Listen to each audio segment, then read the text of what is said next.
उसी से हम प्रूव करेंगे। लॉन्ग क्वेश्चन आता है, deduction of laws of reflection on the basis of wave theory of light. Wave theory of light के आधार पर बहुत दिन से पढ़ते आ रहे हो। रिफ्लेक्शन का दो नियम है। अगर रिफ्लेक्शन का शुरू में बताया था, इंसिडेंट रे हुआ, ये क्या हुआ, रिफ्लेक्टेड रे हुआ, ये एंगल आई हुआ, ये एंगल क्या हुआ। तो पढ़ा होगा कि इंसिडेंट रे रिफ्लेक्टेड या नॉर्मल है, तीनों एक प्लेन में है। और दूसरा नियम पढ़े होगा आई बराबर क्या होता है।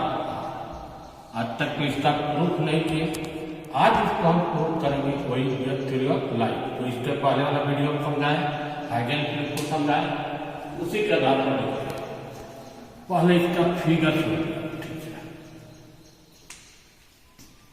बड़ा फिगर बना रहे हैं। ये है आपका reflecting surface X Y, reflecting surface. और वेव फ्रंट आपका प्लेन भी हो सकता है, सर्कल भी हो सकता है। एक प्लेन वेव फ्रंट लिए ए बी, मैंने दूर में कहीं पर होगा सोर्स। वेव फ्रंट का कितना किनारा है, दो किनारा है, एक ए है, एक क्या है, बी है। मान लो एक्स वाई नहीं रहता, एक्स वाई नहीं रहता, तो इसका नया पोजीशन देखो कौन है। नया पोजीशन कौन होता है, ए डैश बी डैश। मैंने एक किनारा क्या हुआ, शुरू में इंसिडेंट किया, ये वाला पॉइंट कितना टाइम के बाद इंसिडेंट किया, टी टाइम के बाद। मैंने ये वाला टाइम 0 यहाँ हुआ, ये वाला टाइम कितना हुआ, टी। लाइट का वेलोसिटी अगर c है तो ये डिस्टेंस ct होगा, ये भी डिस्टेंस। यहाँ तक कोई दिक्कत नहीं है। पहला क्या समझा, शॉर्ट में लिखते हैं इन दी absence of surface। अगर एक्स वाई absence है तो ए बी का नया पोजीशन कौन होगा, A dash B dash. Position of wave front A B after time T. इसलिए ए से ए डैश या बी से बी डैश बराबर ये डिस्टेंस कितना होता है, सी इंटू टी। पहला समझ गए। मैं ना समझिए कि एक्स वाई रहेगा तो क्या, ये तो एक्स वाई है। इसके पहले हम क्या बताया था कि कोई भी पॉइंट से सेकेंडरी वेवलेट निकलता है जिसका रेडियस टाइम के साथ क्या होता है, बढ़ेगा। यहां से सेकेंडरी वेवलेट निकलेगा, लेकिन वह सेकेंडरी वेवलेट रिफ्लेक्ट करेगा जिसका रेडियस कितना टाइम के कितना से बढ़ेगा, वेलोसिटी ऑफ लाइट। सबसे लास्ट में कहां से रिफ्लेक्ट करेगा, यहां से रिफ्लेक्ट करेगा, लेकिन कितना टाइम के बाद करेगा, टी टाइम के बाद। तो उतना देर में इसका रेडियस मान लो बढ़ते बढ़ते क्या होगा, टी टाइम में हुआ, इसलिए डिस्टेंस कितना होगा, इंटू टी। इस पर एक हम टेंजेंट, इसी टेंजेंट को प्रूव करेंगे। बी डैश डी को रिफ्लेक्टेड वेव फ्रंट, अगर एक्स वाई रहेगा तो ए बी का नया पोजीशन कौन होगा, बी डैश। मैंने हमको क्या हुआ, in the presence of surface X Y, नया पोजीशन क्या प्रूव करना होगा, B dash D position of wave front A B after time कितना, टी। इसलिए ए डी का वैल्यू क्या होगा, सी इंटू टी। इसको फिर से क्वेश्चन दो, यहाँ पर इंसिडेंट किया, यहाँ से सेकेंडरी वेवलेट रिफ्लेक्ट किया जिसका रेडियस लाइट के वेलोसिटी से बढ़ गया। यहाँ पर आया बी पॉइंट का इंसिडेंट किया बी डैश पर, यहाँ से भी सेकेंडरी वेवलेट रिफ्लेक्ट किया जिसका रेडियस टाइम के साथ बढ़ने लगा। लेकिन जब स्टार्ट किया यहाँ से रिफ्लेक्शन सेकेंडरी वेवलेट का, उतना देर एक का सेकेंडरी वेवलेट का रेडियस बढ़ के कितना होगा, ये टी, जिसका डिस्टेंस कितना होगा, सी इंटू टी। इस पर हम क्या खींचिए, टेंजेंट खींचिए। यही टेंजेंट को प्रूव करना है, position of wave front A B after time. अब चलिए इसी को प्रूव करने के लिए बनावट कर रहे हैं, कंस्ट्रक्शन किया कि देखो पी क्यू आर पैरेलल खींचे किसके, ए डैश के या डी बी डैश के, और जहां पर कटा है यहां से परपेंडिकुलर डाल दिए कितना, क्यू एम, किस पर डाल दिया, पी डैश। दो कंस्ट्रक्शन हुआ, पहला पी क्यू आर पैरेलल हुआ, दूसरा क्यू एम परपेंडिकुलर किस पर हुआ, डी डैश। अब आइए इसका कैलकुलेशन प्रूव करना है। देखो यहाँ पर दो ट्रायंगल है, एक नीचे ट्रायंगल है और उसके अंदर में हमारा फिगर बना देना है। ट्रायंगल है ए डैश बी डैश और यहाँ अंदर में क्यू आर, ये कॉमन है, ये 90 है, 90 है, तीसरा कौन बराबर, A dash B dash similar है क्यू आर बी डैश। इसका साइड का रेशियो ले लो, ए डैश बटा Q R, A B dash बटा क्यू बी डैश। एक इक्वेशन हुआ। एक देखिए ऊपर ट्रायंगल है ए डी बी डैश, इसका ग्राफ फिगर देखो, ए डी बी डैश, अरे यहाँ पर ऐसे परपेंडिकुलर डाला है क्यू है, ये कॉमन है, ये 90 है, क्या 90 है, ये भी ट्रायंगल सिमिलर हुआ। A D B dash similar है Q M B dash, side का रेशियो करो, ए डी बटा Q M, A B dash बटा क्यू।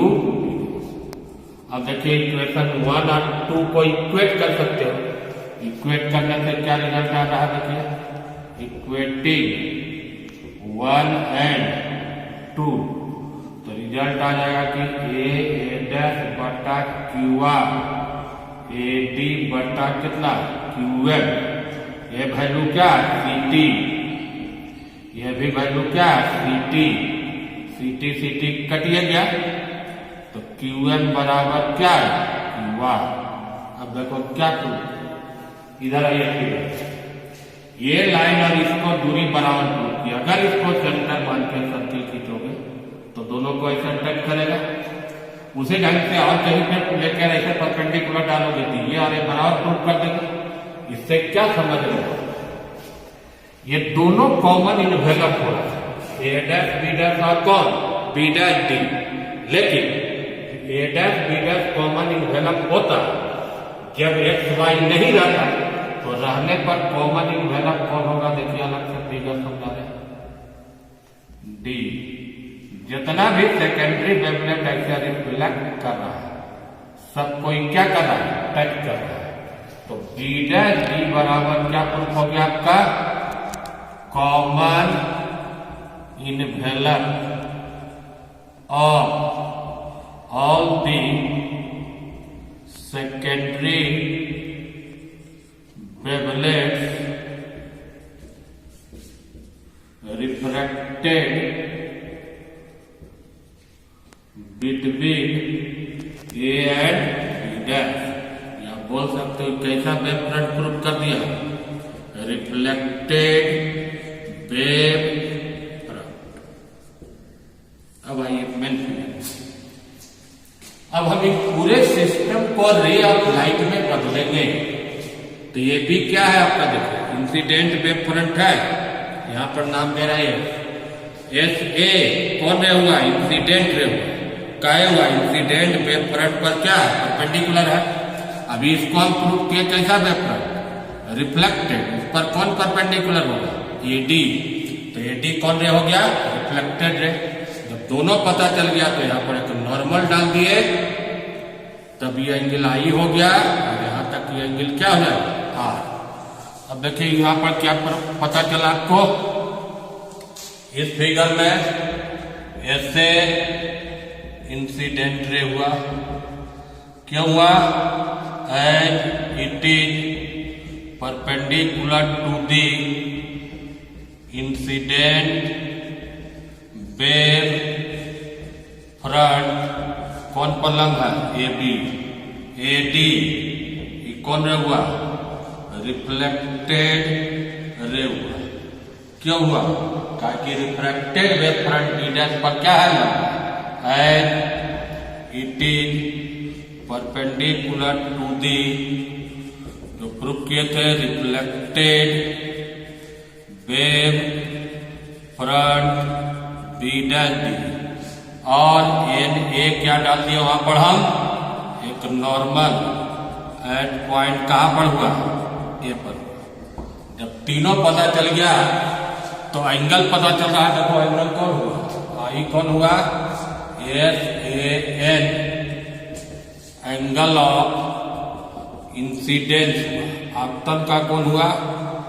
आप देखो कौन कौन हुआ? एन ए डी, ये क्या हो जाएगा? Angle of reflection. यहां तक समझ गए? मैंने पूरे सिस्टम को हम क्या बदल दिए थे? Ray of light. अब देखिए हम प्रूफ करते हैं। हमको क्या प्रूफ करना है? I equal to are. सबसे पहला काम करो, ये जो एंगल आई देखिए, इसको हम इस ट्रायंगल का इतना कोण को आई प्रूफ करेंगे और आर को इस ट्रायंगल का इतना प्रूफ करेंगे। देखिए कैसे प्रूफ कर रहा है? आई है कितना? S A N. इसको क्या लिख सकते हैं? पूरा कोण जाओ यहाँ तक, उसमें इतना माइनस करो। पूरा कोण का मतलब क्या होगा? S A B minus N A B. पूरा कोण कितना ही? 90 डिग्री है। एन ए, अब 90 के जगह पर आप दूसरा लिखिए। देखिए एन ए नॉर्मल है। नॉर्मल का मतलब क्या होगा? इधर 90 होगा, इधर 90 होगा, 390 हटा देते हैं। N A B dash minus N A. अब प्रूफ हो गया। देखो पूरा कोण में इतना माइनस कीजिए तो ये कोण बचा? कौन कौन आया? B A B dash. अब देखिए आर को लाना है, उतना बराबर एंड आर है कोण कितना? देखो एन ए यहां तक, इसको पूरा लीजिए यहां तक, उसमें इतना माइनस कीजिए। पूरा लोगे तो क्या लिखोगे? N A B dash minus D A B dash. ये पूरा कोण कितना डिग्री है? 90 है। डी ए, अब जानते हो कि किसी भी ट्रायंगल का तीनों कोण का जोड़ 180 डिग्री होता है। कौन है? देखो ए डी बी डैश। ये ऑलरेडी 90 हो चुका है पहले से। तो ये कोण और ये कोण जोड़िएगा तो 90 होगा। कौन कौन? D A B dash plus D B dash A, जोड़ कितना होगा? 90। एक उधर ले जा। D B dash A 90 minus D A. अब मिला लो, ये वाला और ये वाला वैल्यू सेम है, इसलिए आर इक्वल टू एंगल क्या है? D B dash. प्रूफ कर दिया उसमें। अब देखिए दो ट्रायंगल में, कौन ट्रायंगल में आई लाया है और आर बना रहा है, प्रेस फिगर बना दे रहा है। ये है, बी है, क्या है? ये कौन क्या प्रूफ किया? ये कौन कितना है? तो साइन आई, साइन आई क्या होगा? बी बी डैश बटा कितना होगा? A B dash. और आर किसको लाया? तो देखो वो ट्रायंगल है आपका ए डी बी डैश। कौन को आर प्रूफ किया? कौन कितना है? 90 है। तो sine R equal to A D बटा क्या होगा? A B dash. भागा दे दो, साइन आई बटा sine R, B B dash बटा क्या हुआ? A D. अब वैल्यू बैठा, इसका वैल्यू सी इंटू टी है, इसका वैल्यू क्या है? Into T. कट के क्या है? 1। यहां से क्या हो गया? साइन आई बराबर साइन आर, इसलिए आई बराबर क्या प्रूफ किए? एंगल ऑफ इंसिडेंस बराबर एंगल ऑफ क्या होता है? रिफ्लेक्शन। और एक दूसरा जो प्रूफ है वो तो फिगर से ही प्रूफ है। देखिए clearly from figure, clearly from figure the incident ray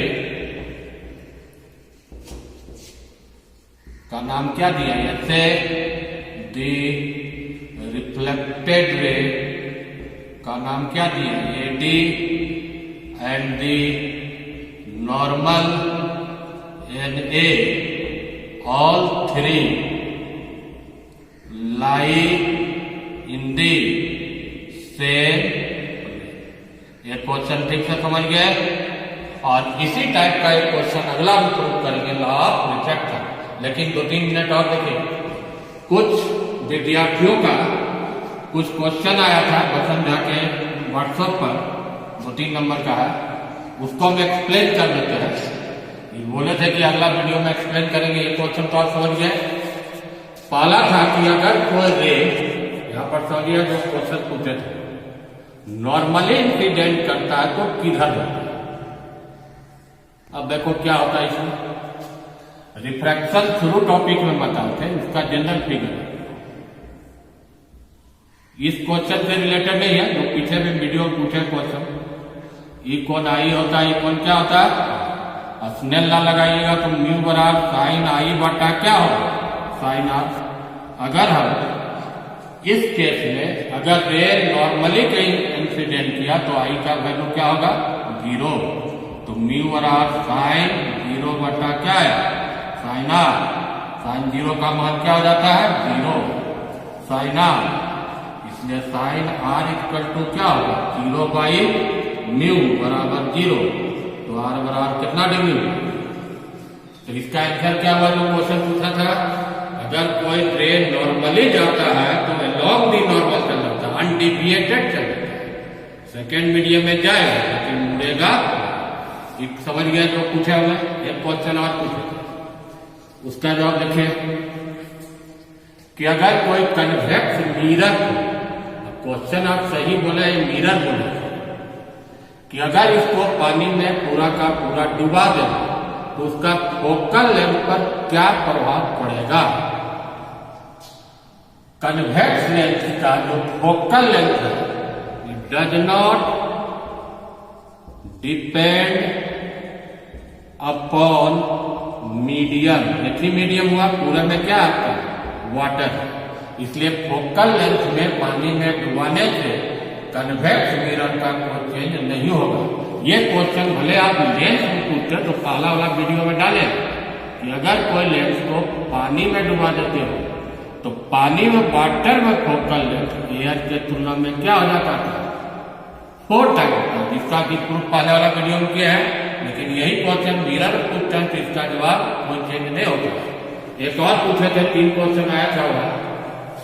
एक क्वेश्चन पूछे थे कि प्लेन मिरर को ऑब्जेक्ट के तरफ मूव करते यू वेलोसिटी से तो इमेज किस वेलोसिटी क्या चेंज करेगा, इमेज का पोजीशन। तो जानते हैं कि प्लेन मिरर में इमेज सेम डिस्टेंस पर बनता है और अपोजिट साइड बनता है और हमेशा उल्टा बनता है। तो अगर मिरर को इधर चेंज करते हो तो इमेज तुम्हारा इधर जाएगा, दूर जाएगा। यू घटाओगे तो भी क्या होगा, बढ़ेगा। तो पोजीशन इसका आंसर होगा, position of image moves with same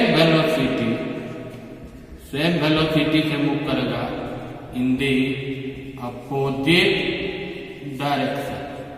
जो क्वेश्चन पूछे थे ये वीडियो में देख लीजिएगा, ये वीडियो नंबर 15 होगा, उसमें आपका जवाब मिल जाएगा।